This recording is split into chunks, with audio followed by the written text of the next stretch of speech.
Professor Ignatius Uduk has been sentenced to 3 years jail term for electoral fraud. He was found guilty by an Akwa Ibom State High Court. Professor Ignatius was the Collation and Returning Officer for Essien Udim State constituency in 2019. Note, Essien Udim is the local government of the current Senate President, Senator Godswill Obodokpabio. Professor Ignatius Uduk was a professor of human kinetics from University of Uyo. The case has been hanged in the court for almost 5 years, and today the judgment has been served.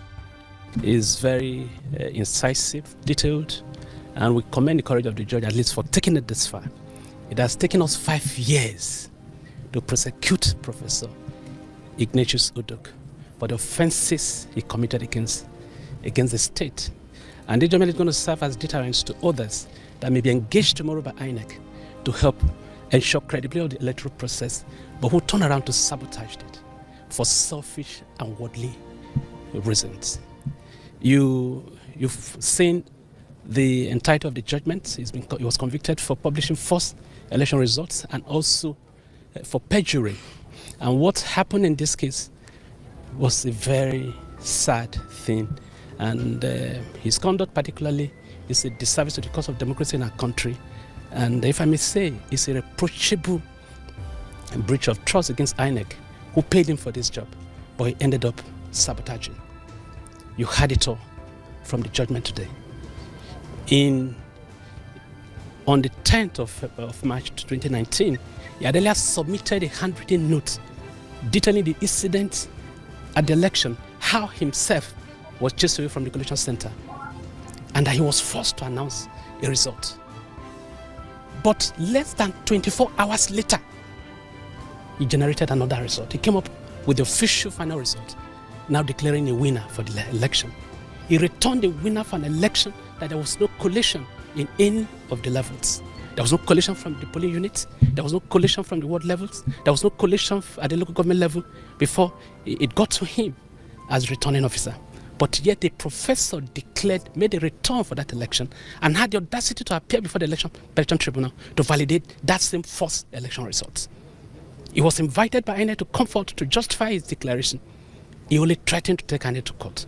Then INEC now filed this charge against him, and he escaped. As it stands today, there were 2 bench warrants issued by this court against him before we could procure him. First was before his arraignment itself. There was the bench warrant.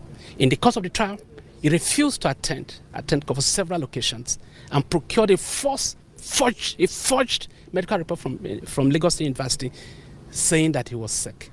It took the efforts of the Commissioner of Police in Lagos State to verify the authenticity of that medical report, and it turned out from the police report that he was never anywhere near Lagos on those days he claimed, and that the doctor he claimed issued in the medical report never existed in the payroll of the University Teaching Hospital.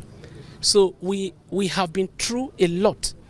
So from what you had the judge said today, if you had maintained Exhibit A, INEC would have taken him as an honorable man for stating the truth. It's a very sad note, and this particular judgment should act as a springboard for future elections and as a warning to other lecturers in our every-tours who may be engaged tomorrow, yes, that if they ever falsify, manipulate the system, a day of reckoning will come, as it has come today for Professor Ignatius Uduk.